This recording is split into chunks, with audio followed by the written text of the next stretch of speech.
যেন একটা নৌকার উপর তালপাতার ছিপাই দাঁড়িয়ে আছে। কত সুন্দর হয়েছে। গ্রামবাসীদের গবাদি পশু এগুলো রেখেছিল নিচের তলায়, এবং গ্রামবাসীরা সবাই মৎস্যকন্যারা বাস্কেটবল খেলছিল কুমিরের পিঠে উঠে। এটাতে তো উঠলেই ভেঙে যাবে। এটা হলো শীতলডাঙ্গা গ্রাম, যেই গ্রামে শীতল তো ছিল কিছুদিন, কিন্তু যখন বর্ষার সময় এলো চারিদিকে বৃষ্টি হয়ে পানি যেন উথাল পাথাল হয়ে গেল। গ্রামটা এখন আর যেন শীতলডাঙ্গা গ্রাম নেই, এক বন্যা আকার নিয়ে রূপ ধারণ করা ভয়াবহ পরিস্থিতিতে রূপ নিয়েছে। এমন সময় মানুষজন কি করবে বুঝতেই পারছে না। এদিকে শীতলডাঙ্গার শান্তিপুর এলাকায় কিছুটা জায়গা একটু উঁচু ছিল, সেখানে লোকজনেরা যা করছিল। বাবা বাবা দেখো, অনেক জোরে বৃষ্টি হচ্ছে, সাথে তো ঝড়ও শুরু হয়েছে। গাছপালা সবকিছু তো মনে হচ্ছে ভেঙে পড়ছে। আমাদের বাড়িও তো মনে হয় ভেঙে যাবে।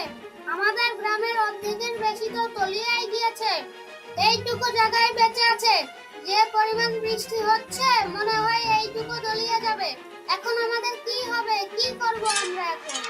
সবাই আগে বাড়ি থেকে বের হও, দ্রুত বের হও, বাড়ি ঘর দৌড়তে এবার ভেঙে পড়ছে। ওগো চলো চলো, দ্রুত বাড়ি থেকে বের হও, অনেক জোরে ঝড় আসছে, দ্রুত করো, তাড়াতাড়ি বের হও। ওই তো দেখি একটা গাছ, যার যার জীবন বাঁচাতে চাইলে ওই গাছে উঠে পড়ো দ্রুত। কে কোথায় আছো গো? আমাদেরকে বাঁচাও। কেউ কি আছো যে আমাদেরকে বাঁচাতে পারবে? কে কোথায় আছো গো? দয়া করে আমাদেরকে বাঁচাও। অন্যদিকে ডাইনি এবং স্কন্দ কাটা মিলে গাছের উপর ঘুমোচ্ছিল। তাদের কোনো হুঁশই ছিল না। তারা যেন বুঝতেও পারেনি কিভাবে এই গ্রামটি ধ্বংস হয়ে যাচ্ছে। তারা একেধারে ঘুমিয়েই যাচ্ছে। এমন সময় অনেক জোরে একটা বাজ পড়লো। সাথে সাথে স্কন্দ কাটা এবং ডাইনি হতপতিয়ে জেগে উঠলো। কি হয়ে যাচ্ছে? এমন ঝড় বাদল কোথা থেকে আসলো রে বাবা? ঘুমোতেও যায় না। এই স্কন্দা, এই হতচ্ছাড়া, এই কুম্ভকর্ণ, ওঠ, দেখ কি হয়েছে। কি হয়েছে? আমার মাথা কোথায়? আরে কি হলো? আমার মাথাটা পানির নিচে গেল কি করে? এই ঝড় শুরু হলো কখন? গাছের আগায় বসে আছি, তাও ডুবে যাচ্ছি। কি বন্যা শুরু হলো রে বাবা? দাঁড়াও তো, আগে আমার মাথাটা নিয়ে আসি। এ, এ, আ! এই মাছ, সর এখান থেকে। আমার মাথাটা নিতে দে। এটা আমার মাথা, তোর খাওয়ার জিনিস না রে হতভাগা। এ, এ, আ! মাথাটা লাগিয়ে নি। কি হলো? এখন কি হবে আমাদের? গাছও তো ডুবে গিয়েছে, না জানি মানুষের কি অবস্থা। গ্রামও তো মনে হয় তলিয়ে গিয়েছে এই বন্যায়। যাই, আমি আগে একটা নৌকা বানিয়ে গ্রামবাসীকে দেখে আসি। হ্যাঁ রে, আমারও তো মনে হচ্ছে একটা নৌকা বানাতে হবে। আমি বেশি কষ্ট করব না বাবু, একটা ছোটখাটো নৌকা হলেই হবে, তারপর যা হবে দেখা যাবে। না না, আমি কোনো কাঁচা কাজ করব না। এখানে আমার বুদ্ধি দিয়ে খেলতে হবে। আমি ডাইনি বুড়ির মতো অত ছোট নৌকা বানাবো না। আমি বড় একটা নৌকা বানাবো, যাতে আমি গ্রামবাসীদের টিপ টেনে আমি অনেক উপার্জন করতে পারি। এতে আমার খাওয়া দাওয়াও হয়ে যাবে, আবার আমার কিছু টাকাও উপার্জন হবে। তারপর শুরু হলো ডাইনি এবং স্কন্দ কাটার নৌকা বানানোর পালা। স্কন্দ অনেক কষ্ট করে অনেক জায়গা থেকে বেশি বেশি কাঠ জোগাড় করে এনে, এবং যে ভাঙা চালের টিনগুলো ভেসে বেড়াচ্ছিল গ্রামের, সেগুলো এনে একটি বড় সুন্দর করে দোতলা নৌকা বানিয়ে ফেলে। ওহো, কি সুন্দর হয়েছে নৌকার বাড়িটা। এ যেন একটা নৌকার উপর তালপাতার ছিপাই দাঁড়িয়ে আছে। কত সুন্দর হয়েছে। যাই, এবার আমি গ্রামের দিকে যাই। এরপর স্কন্দকাটা তার ভাসমান নৌকা নিয়ে গ্রামের দিকে রওনা হলো। এদিকে ডাইনি তাড়াহুড়ায় বুঝতেই পারছিল না সে কি করবে। হাজার হলেও তো মেয়ে মানুষ। ওদিকে ডাইনি বুড়ি আশপাশের কয়েকটা কাঠ নিয়ে কোনো কষ্ট না করেই একটি ভেলার মতো নৌকা বানিয়ে ফেলে। আমি হলাম ডাইনি বুড়ি, বুদ্ধি আমার ঝুড়ি ঝুড়ি, করবো না বেশি কষ্ট, মাথার বুদ্ধি বেশি খরচ করে আমি করবো না নষ্ট, ছোট একটা নৌকা বানিয়ে ফেলবো হবে স্পষ্ট। কই কই, আসো সবাই, দেখে যাও আমি কি নিয়ে এসেছি তোমাদের জন্য। কি এনেছো এটা? দেখে তো মনে হচ্ছে জল টঙ্গী, একটা নৌকার উপর ভাসমান বাড়ি। কি দারুণ লাগছে দেখতে তোমার এই জল টঙ্গিটা। এইটা হলো আমার নৌকার উপর ভাসমান বাড়ি, যাতে আমরা পানির মধ্যেও বাড়ির ভিতর থাকতে পারি। এটা সব সময় ভেসে থাকবে। এটাকে বলে নৌকার ভাসমান বাড়ি। তোমাদের এখানে থাকতে কোনোই অসুবিধা হবে না, তোমরা এখানে বাড়ির মতোই থাকতে পারবে, কিন্তু একটা শর্তে তোমরা থাকতে পারো। তোমার শর্তটাকে? যদি তোমাদের সকল টাকা পয়সা আমাকে দিয়ে দাও, তোমাদের যত গবাদি পশু আছে সব একতলায় রাখা হবে, আর তোমরা মানুষেরা দোতলায় থাকবে। যদি সেগুলো তোমরা আমাকে দিয়ে দাও, তাহলেই তোমরা থাকতে পারবে। হ্যাঁ হ্যাঁ, তুমি আমাদের সব নিয়ে নাও, কিন্তু তুমি আমাদেরকে ওই নৌকার বাড়িতে তোলো আগে, আমাদের জীবন বাঁচাও। আচ্ছা, তাহলে উঠে এসো। এরপর গ্রামবাসীদের সকল গবাদি পশু এবং টাকা পয়সার বিনিময়ে স্কন্দকাটা গ্রামবাসীদেরকে তার ভাসমান নৌকায় উঠিয়ে নিল।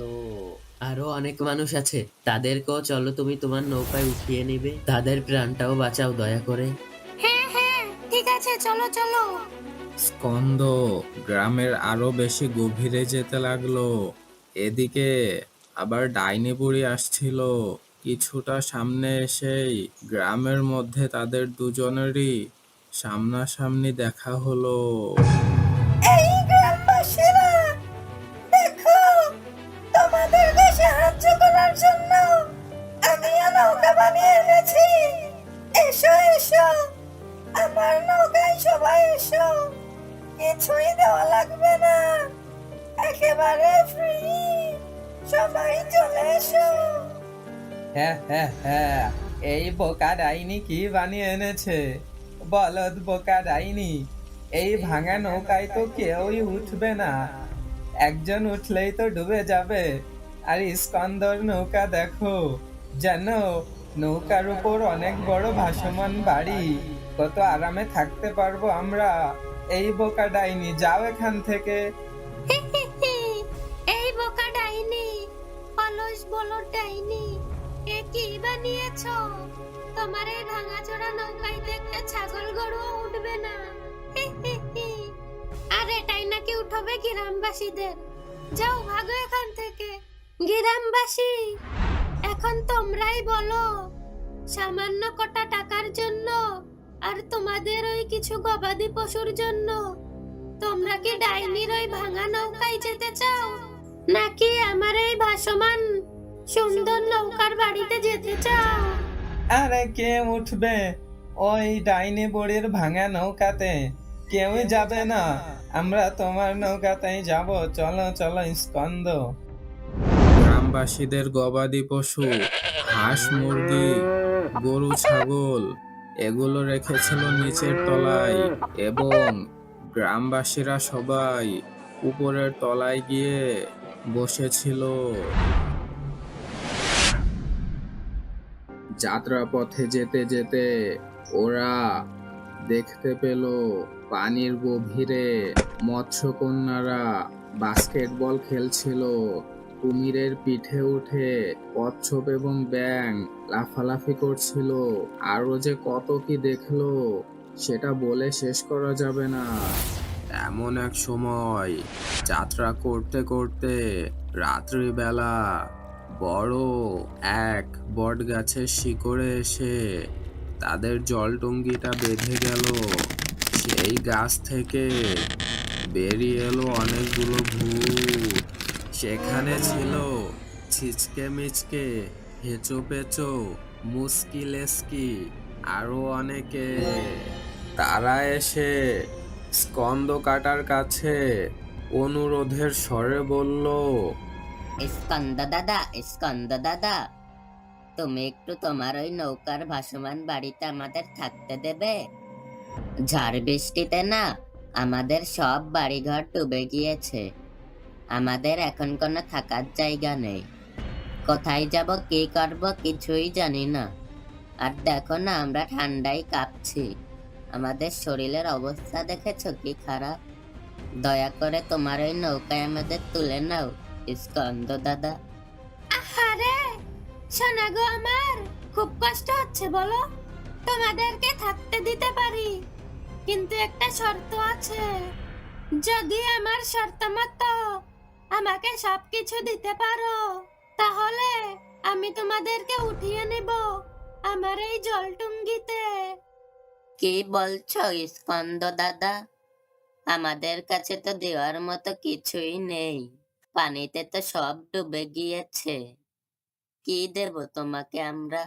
আমরা তোমার নৌকার সব কাজ করে দেব। আমাদের কানের ফ্যান দিয়ে তোমার নৌকাও আমরা চালিয়ে দেব। তোমার কোনো কাজই করা লাগবে না। আমাদের শুধু একটু তোমার নৌকায় উঠিয়ে নাও স্কন্দ দাদা। না না, শুকনো কথাই চিড়ে ভিজবে না। তোমরা যদি এই গ্রামবাসীদের মতো এইরকম গরু, মুরগি, টাকা এইসব দিতে পারো, তাহলেই উঠিয়ে নিব।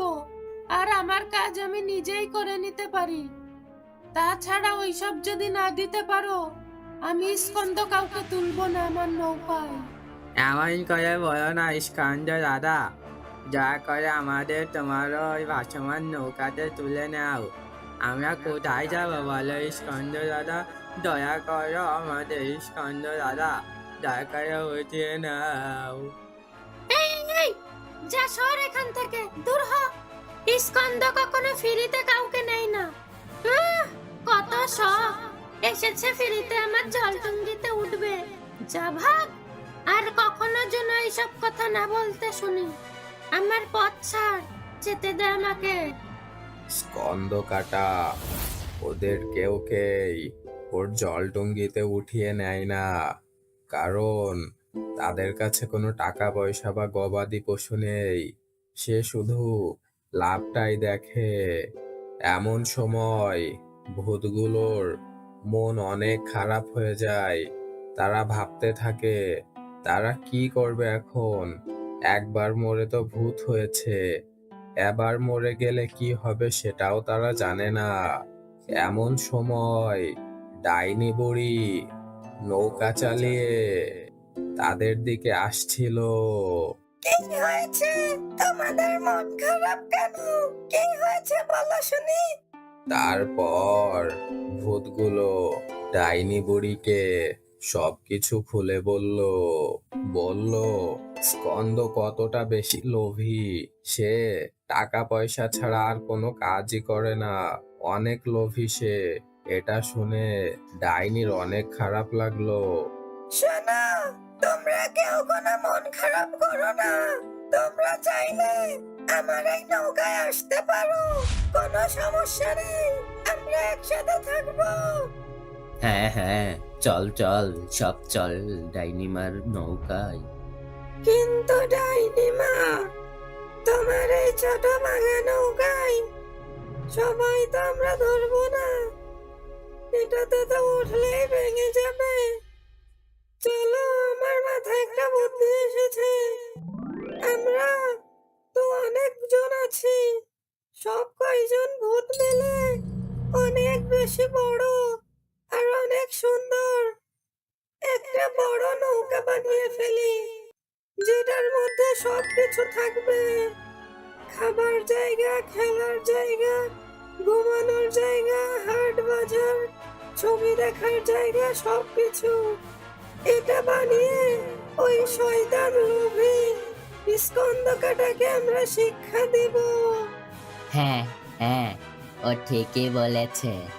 আমরা তো অনেকেই আছি, চেষ্টা করলে অনেক ভালো একটা নৌকা বানাতে পারবো আমরা। ওই লোভী শয়তান স্কন্দকে আমাদের শিক্ষা দিতেই হবে। চলো ডাইনি মা, এখন থেকেই আমরা কাজে লেগে পড়ি। ঠিক আছে, তোরা যেহেতু চাইছিস তাহলে চল সবাই মিলে কাজে লেগে পড়ি। ওই স্কন্দকে তাহলে আমরা শিক্ষা দিয়েই ছাড়বো, শয়তানটাকে আবার দেখে নেব। তারপর ডাইনি বুড়ি এবং বাকি ভূতেরা মিলে নতুন নৌকা বানানোর কাজে লেগে পড়ে। এক জাদু দিয়ে ও এক জায়গা থেকে কাঠ কুড়িয়ে এনে অন্যজন অন্য জাদু করে যে যেভাবে পারছে সেভাবেই কাজ করে যাচ্ছে। কোথাও যেন খালতি থাকছে না। সবাই যেন হার্ড ওয়ার্ক করতে পছন্দ করে। অনেক হাড় ভাঙা খাটুনির পর তৈরি হয়ে গেল ডাইনিদের সেই কাঙ্ক্ষিত অনেক বড় বিশাল জাহাজ, যেটা তারা ভাবিওনি এটা তারা বানিয়ে ফেলেছে। কেউ বা জাদু করে, আবার কেউ বা কষ্ট করে কাঠ, টিন, ইট, বালু, পাথর এগুলো কুড়িয়ে এনে এনে অনেক কষ্ট করে তারা এটি সম্পূর্ণ করে তুলেছে, শুধুমাত্র স্কন্দকে শিক্ষা দেবার জন্য এবং তাকে দেখাবার জন্য। এই বড় জাহাজের মধ্যে ছিল অনেক বড় শপিং মল, খাবারের জন্য অনেক বড় রান্নাঘর, যেটা 1,00,000 মানুষ খেয়েও শেষ করতে পারবে না এত খাবার। সেটার 4 তলার উপরে রাখা হতো গবাদি পশু। অনেক বড় জায়গা, ঘুমানোর জন্য অনেকগুলো বেড একসাথে। আরো ছিল বিনোদনের জায়গা, টিভি দেখতে পারার জায়গা, সবকিছু ছিল। কি ছিল না এই জাহাজের মধ্যে? এমন কিছু নেই যেটা ওরা তৈরি করেনি। তারা এটা নিয়ে যাত্রা শুরু করলো। এটাই যেন অনেক বড় বড় ঢেউ উঠছিল। আরে হঠাৎ করে এত বড় বড় ঢেউ শুরু হলো কিভাবে? একটু আগেই তো সব শান্ত ছিল। কি ঢেউ তো দেখি ক্রমশ বেড়েই যাচ্ছে। আরে আরে, আমার জলটুঙ্গি তো ভাঙতে বসেছে। এত মজবুত করে বানালাম, তাও কিভাবে ভেঙে যাচ্ছে? এমন নড়বড়ে অবস্থা কেন? এত বড় বড় ঢেউ ওঠে তো তখন, যখন অনেক বড় জাহাজ আসে। ডাইনি বুড়ি এবং বাকি ভূতেরা মিলে তাদের সেই বড় জাহাজ নিয়ে স্কন্দর ছোট জলডুঙ্গির কাছে আসছিল। এজন্যই এত বড় বড় ঢেউ শুরু হয়েছে। স্কন্দর নৌকা প্রায় ভেঙে চুরে চুরমার হয়ে পুরোপুরি পানির মধ্যে ডুবে যেতে বসেছে। এমন সময় ডাইনির বিশাল বড় জাহাজ এসে দাঁড়ালো স্কন্দকাটার ডুবে যাওয়ার জলডুঙ্গির পাশে। কিছু কাঠকুটি ধরে কয়েকজন ভেসেছিল, তাদের মধ্যে স্কন্দ ছিল। আরে এত বড় জাহাজ, এত বড় জাহাজ নিয়ে আমাদের এখানে কি এলো? ওটা আমাদের ডাইনি মায়ের জাহাজ স্কন্দ। চোখ কপালে উঠে গেল তো। দেখলি, তুই তো নিতে চেয়েছিলি না তোর এই জলটুঙ্গিতে। এখন দেখ আমরা সবাই মিলে কি বানিয়েছি। ডাইনি মা তোর সাথে কথাও বলবে না। তুই একটা লোভী। থাক, তুই এভাবেই পড়ে মর। আমরা যাই নতুন এক যাত্রায়। অনেক দূর পাড়ি দেব পুরো পৃথিবী। Bye bye Skanda. না, আমাকে এভাবে একা ফেলে রেখে যাস না। আমাকে নিয়ে যা, আমি তো মরে যাব।